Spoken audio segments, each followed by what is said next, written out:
is a Cosmo and an esthetician. Sadie is Cosmetologist. a dermatologist, and Liz is a student ST. Hello. So I have questions I'm gonna ask them. My first question is, what wax do you guys use?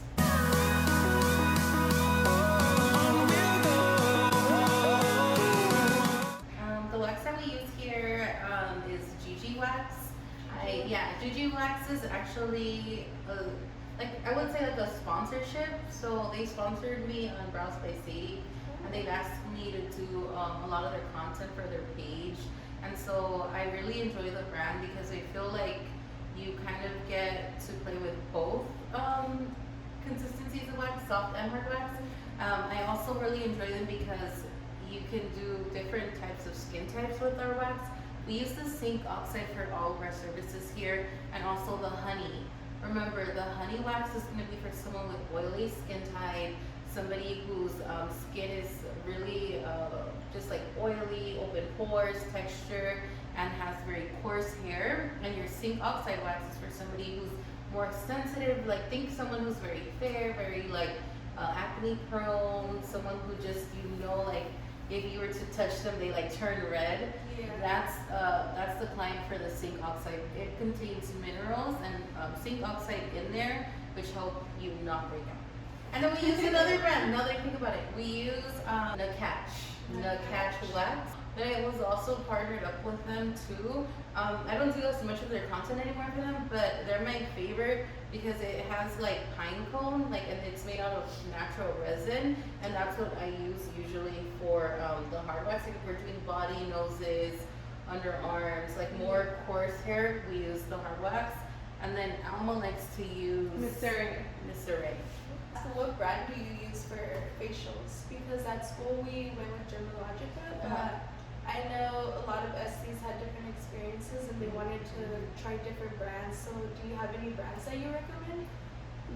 Honestly, I like to play around.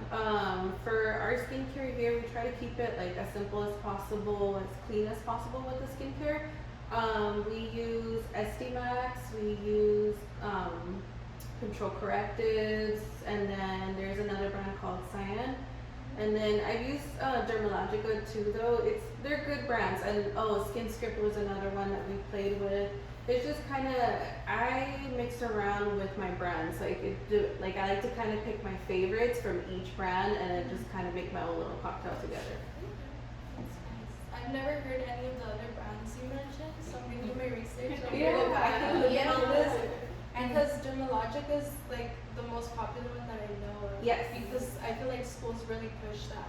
Yeah, and we also use like different products for different facials, and here like our facials are custom. Yes. So like every client gets their like little, we take like a survey with them, and you just talk about like your personal experience of like your skin goals, like what do you want to achieve, like how do you want to look, and what are like your problem areas, and then from there we grab from all those brands. So we don't just use one, we use like about 5 or 6 different brands, and then customize individually to every client.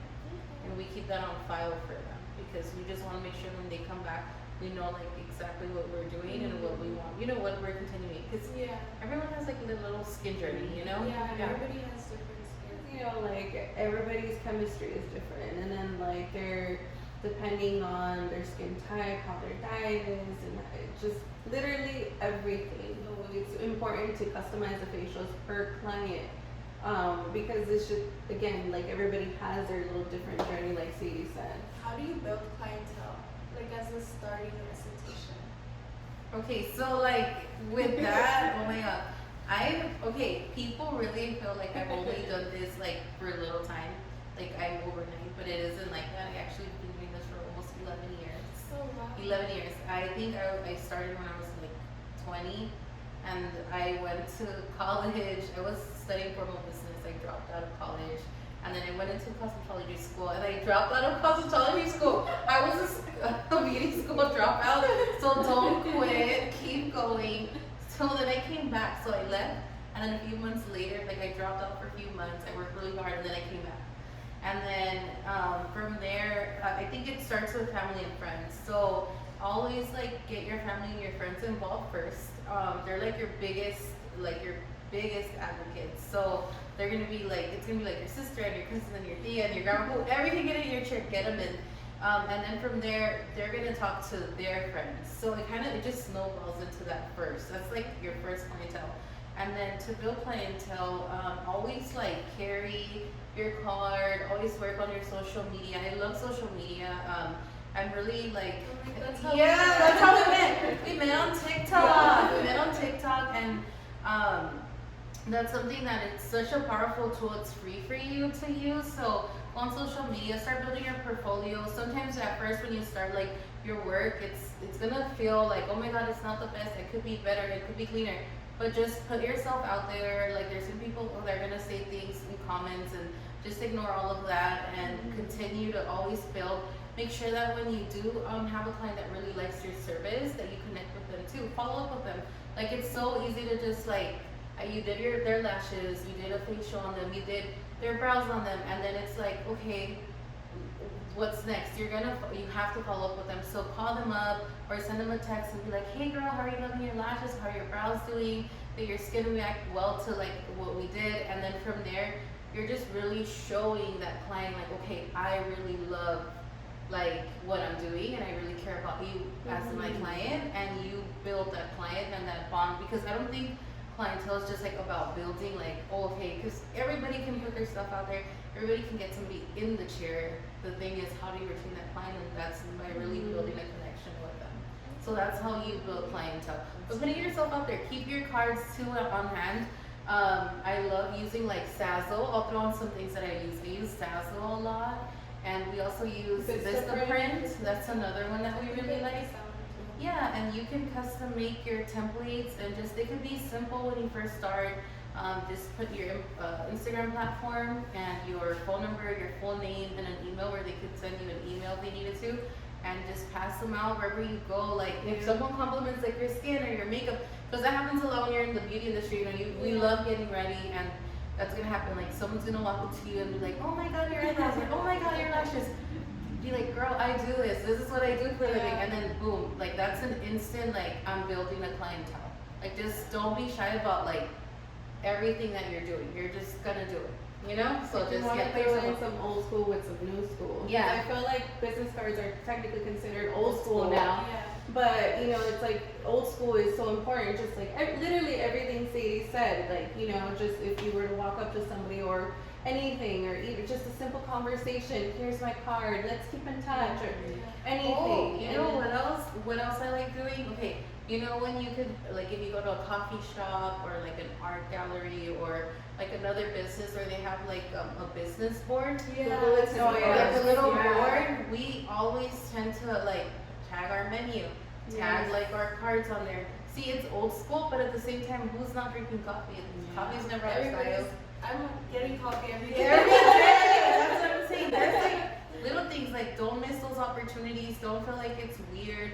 Like go talk. Like okay, if your school the building is in this really nice area, and there's a bunch of local businesses collaborating, and I think that collaborating, building community, being involved in your community, that's also a way that we like attract a lot of clientele.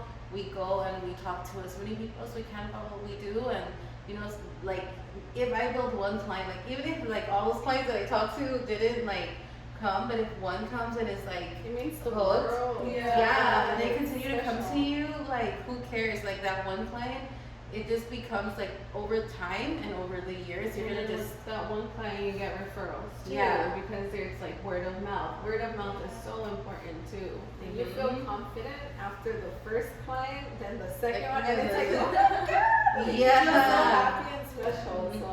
So that's how you good. Yeah, that's building. Yeah. So just use all your resources. So many free resources.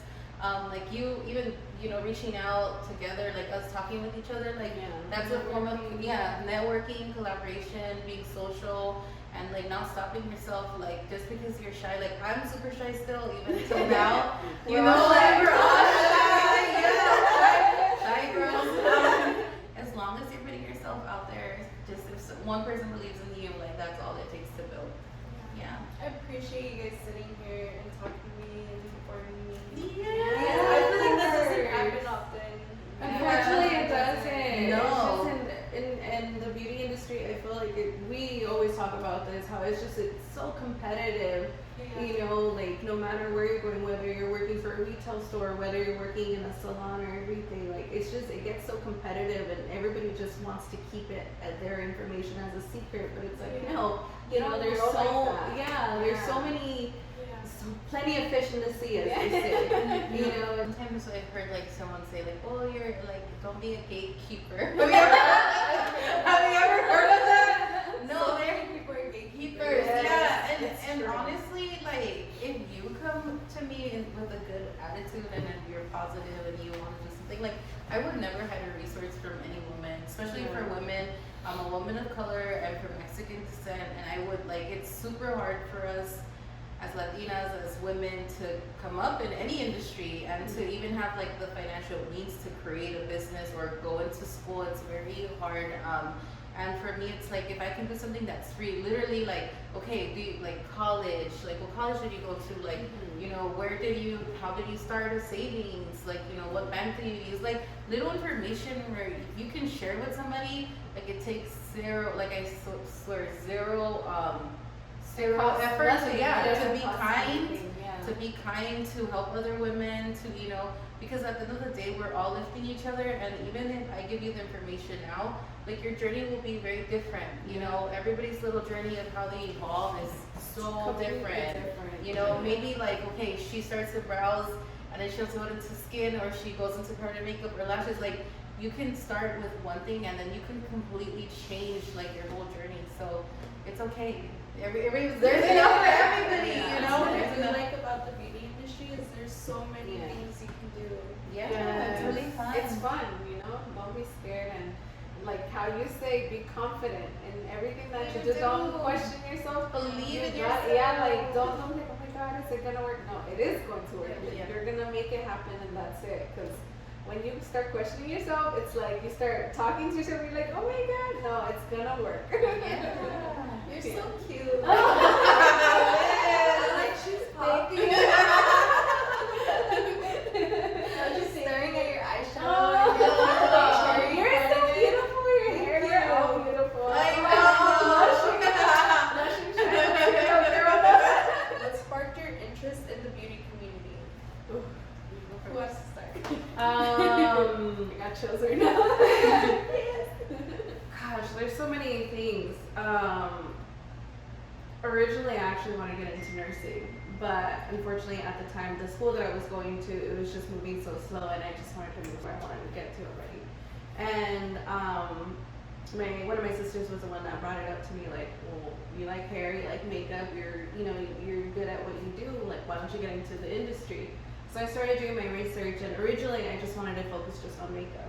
But then the school that I went to, they're the ones that convinced me to get into cosmetology, and I was like, okay, sure, let's do it. And I don't know, it's just like that, and I think we can all agree to this too, it's something about working on someone, giving them that boost of confidence. It gives us that confidence of just like knowing like, cool, like I made somebody feel better, you know? And I don't know, and then from there, I started with makeup, I started getting into more with skin and stuff, and it just kind of all tied down together. So it's cool. It's just something about helping somebody else just feels amazing. Definitely is really nice. Yeah. For me, I just would do, okay, so when I was like really young, I was like in high school, and I would play with everybody's hair, everybody's makeup. Like I was the girl that was hiding a makeup bag from my mom. Like I was wild. Like I loved it. I couldn't even wear like makeup. Like a baby, literally. I was like hiding makeup bags in like elementary school. Like I loved it. So I would cut people's hair. I would like dye it with bleach. I would go to Sally's Beauty Supply, and I would just go up and like buy bleach, like a bucket of bleach, and like I would like use Manic Panic and Punky Dye and all these colors, and just make everybody like this bright, fun hair. And so that's what really sparked my interest. I was like, when I left high school, I went into college, and I just felt like I did not connect with anything there. Like classes were so hard. Like I couldn't focus. I was always thinking about beauty. Like, oh my god, like I should go to Sephora or I should go to the Mac store. Like I wouldn't care about school. Like it was wild. And from there, that's when I was like, okay, like I should do something. I'm gonna enroll into school, and I got 2 jobs to go into school. I dropped out of beauty school, and then I came back to it, and then that was like the main interest. I think it's like just making people be able to express themselves, because that's what I gave them when I first started. It's like self-expression. You know, we were against the grid. We were always against like everything that was cute. Like I wanted to make them look funky and fun, and that was what sparked interest in me. Like giving somebody that voice. For me, it was my mom. Like I remember just being tiny and her having like Revlon, I think like CVS makeup, and she was so like light skinned, and like you know all the actresses and actors would be like light skinned on the TVs and look like beautiful, and I was like, I want to look like that too. And when I was little, I was really tan, like I was dark, and I would put my mom's light foundation on, and be like, yeah, and I was like, wait, no, I need to find my bright color. As I started growing up, and I had a bad experience at MAC makeup when I was 12. They gave me an orange Simpsons foundation, and I was like rocking it like there was no tomorrow in middle school. I was like, yeah, with my uniform, my collared shirt, I was like, MAC foundation, and my mom was like, Mija, you look kind of orange, and I was like, no, I look good. And then I really looked at it one day, and I was like, oh my god. And I promised myself from that day on that I was gonna help people like find their correct foundation so they can be as confident as I felt with that orange foundation. So like how you guys said, just, and you too, like making people feel comfortable being themselves, and like also being beautiful with makeup, like with or without. So I love that. I like pleasing people in the right direction. What about you? Yeah, I know, I want to know. I know, let's work your interests. Your turn. I've always been kind of into like, for me, it's more eyebrows, and I saw that you're really into eyebrows too. Yes. I really like eyebrows. I used to have like those square ones, and I was like, ew, let me walk around. I could It was a not. look. Yeah, so ever since then, like I always used to do like eyeliner and makeup as well, and I always had like colored hair, and I just really loved makeup. Like, but I would only do it on myself. I wouldn't do it on other people. But then I went to school and I realized, oh well, like I like doing facials, and I do like doing makeup, but not on other people. If that makes sense. Yeah. Yeah. It's different. different. It's Yeah. different. It is. It's personal for you, Everyone's you know, like different, yeah. yeah. For me, it's doing eyebrows that makes me really happy, and helping people with their eyebrows. I love that. I love your eyeshadow, by the way. It looks Thank so you. good. I know. I'm like, Everything. wow. She's Yeah, I can see why you like doing it. Because that's the first thing you see. Yeah. I feel like, in my opinion, that's the first Especially thing you see. now, like now with mask on and everything. This is all you see. Mm. So That's it. Eyebrows, little baby eyebrows. what advice would you give to someone stepping into the beauty industry? For the longest time, I was like going towards a different career to please others. And then when I dipped my toes and enrolled into my classes, this is the advice: don't ever look back. Because once you step in, you're like, oh my god, this is really happening. Like I'm getting chills because it's like, like it's exciting. And how you guys said stuff, I'm gonna cry. How you guys said, it's like everyone's journey is different, and the beautiful part about it, like for the people who want to share and make you grow, you're gonna take those beautiful things with you, and you're gonna collaborate your own self with that. So it's just, it's like a community. So like for those beautiful women, like, and I don't only mean like physically, but like mentally and like your heart, you know, like you're gonna put your heart in your eyebrow work, in my facials, like they put their hearts out, and I see it every time I connect with them. I'm like, oh my god, they're like mentors for me. Yeah. So don't look back, work hard, and be happy. And that's my best advice that I could give to you. The biggest advice is to never compare yourself to anybody. Yes. Like, I mean, there's so many artists, and I promise that I love every single artist. Like, nobody's work is like the best. Nobody's work is ugly. Nobody's work is like perfect. Like, everybody just has their own style, and I think like stepping in, like you're gonna see, like I said, when you start, like you're starting, like you're learning. So sometimes you're gonna feel like I could do more, I could do better, I could do this. This could be cleaner.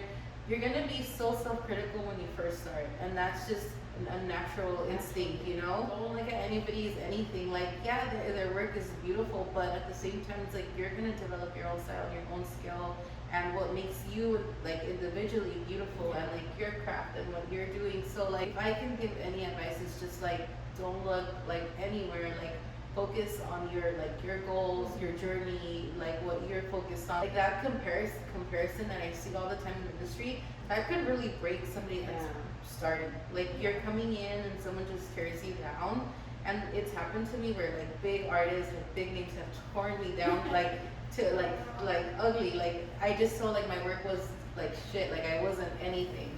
So like, to feel like that, and when you're first starting, like that could have been a bad like turning point, But that actually gave me the motivation to like, okay, I'm gonna continue. Don't compare yourself, and your journey is your journey, and it's special to you. Whatever. That was one of the best advice, because it's true. Like how we mentioned earlier, this whole competition thing, and it's why, because everybody's just comparing themselves. Honestly, it's one of the reasons why I love working with her. Like everybody's journey is different, everybody's or whatever. But like, if you share, and if you think about it, when you're a team, or it's like a sisterhood. Like, if your sister's winning, you're winning. If like another woman is winning, you're winning, because we're all doing like the same thing. We really are. It's just like how you build your connection with the person. That's literally it. I love that you said that, because in school my teacher did tell me like, oh, keep connections with people in your class, because you never know, what if you can't have this client but you can give her to the other person, and like it just works like that. What steamer do you use? It's by Skin Act. Honestly, with the steamer, for one thing that I would say that I would just highly recommend is just getting a digital one. The only reason why is because the old-fashioned ones, which I still have, it has a little clicker, so the little timer, and then it's just, especially because like you're gonna put the steamer behind them, and then it's just they're gonna be hearing it click, so it kind of takes away from that relaxation. Doesn't matter the price point, it doesn't matter the brand with the steamer. The only thing is just being careful with how you take care of it and what water you use. So read the instructions on your steamer, because if, say for example, that one steamer that you use like in school, it can last you 10 years later. It's all depending on how well you take care of it. So making sure you're cleaning it, with the vinegar and everything, and then just keeping it clean. What app do you guys use for client forms? Or do you use paper still? We actually keep it old school with We forms. really do. I wasn't sure, because I was thinking about transferring to an app or like a website, but I didn't know like what to use. But yeah, I have paper still too. Yeah, I think it's personal choice for everybody. I know people will use Square, or what's the other one? Varco, My Skin and Body, I believe it's called. Yeah, so I think it's just more personal choice. We like to keep it old school with paperwork, just because it's like we can kind of keep better track of everybody. And then with digital too, like if, say for example, the system crashes, it's like you're not going to be able to look back on that stuff. And with paper trail, it's like you can kind of organize it, have it, and then be able to go back. Yeah, that's true. Okay, so you keep the paperwork usually 2 years after they sign it, then you can toss it. There is a lot of digital things. So like, if you wanted to use like Virgo, Square, Mind Body, what else? There's so many, Gloss Genius. Yes. That's another one. You can actually go in there too, which they provide the service. We just don't personally don't feel like we need it or want to use it right now. But you can actually create that same template for your actual app, and then from there, like when you schedule an appointment, you can send that automatically emails your client. They'll digitally sign, and then you keep it on file. Either way works. It just depends on what you want to do. Because even like, say for example, you also want to keep a client file just to make sure like you're putting down like what wax you used on them, like if you change their Allergies. solution. Yeah, some clients are like, okay, I don't wanna add any oil to my service. So like I don't wanna pre-cleanse my brows, I don't wanna post-cleanse because they'll freak me out. So those little notes, like those are important, and you can add that even to like your form. How do you deal with rude clients? That was one of my questions. I was like, how do you deal with rude clients? But I think it's easy. Like, first, it's like, I think it's the most important, patience. It's just patience. You never want to get on their level. Like, if they're yelling at you, you don't want to yell back. I mean, it depends on the situation. But I think the most important has to be patience. Okay, story time. So I had once a client who was super rude. Like she was just being really out there with the things she was saying. She was kind of like talking things that just made me feel very uncomfortable. So that's sometimes too what clients can do. Like they can make you feel very uncomfortable, and it can be about like things like, you know, right now there's a lot of political heat and like the vaccines and so many different points of views and what we should do and what we shouldn't. I honestly try not to discuss too much with my clients on that. If a client feels open and wants to say whatever they're feeling, I am all open, I'm all ears. I have so much respect for whatever anyone thinks or believes. But like there's a way to say it or express it, or like if they're just talking and like venting or opening up to you, cool. But there's another thing of being very rude with it and just like putting it in your face and just being really weird about it. So that's what she was doing, and it made me feel really uncomfortable. But that wasn't like the first situation. There was a lot of other things that she's done in the past. She had showed up late. She was kind of like coming in and just kind of like being really nasty. Like won't greet. Like for me, it's so important to just like say hi and introduce yourself, or you know, just those little things. Like having like the courtesy to just be nice and kind. She was never like that, and it's cool. Like whatever. I don't expect that from everybody.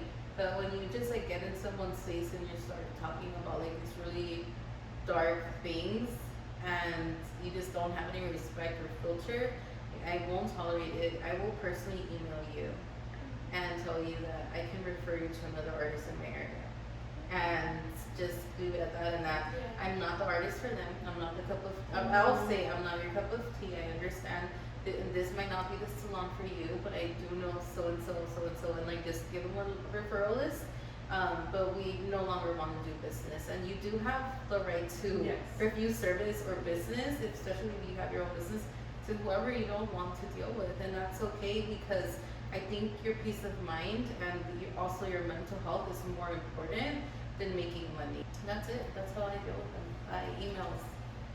That's Okay. really smart. Yeah. You don't have to talk to them. You just No. gotta email them. Like, Yeah. What about you, Liz? How do you do? Well, for me, like when I used to do makeup, like I've done makeup like on Vogue covers for like brands, but I don't like hype myself up because like Why?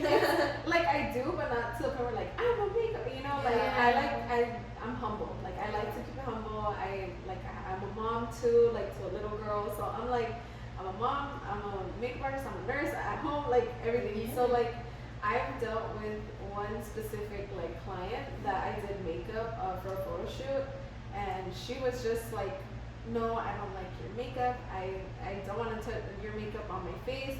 Like just very rude, like jabbing at me. And I was like, okay, you let me know like what you want on your face. Like I want you to be comfortable, but like I never once opened up like my books at that time when I was a makeup artist to her again or to her team. Like I completely just said, how you said, I can refer you to another makeup artist. And that's exactly what I did. I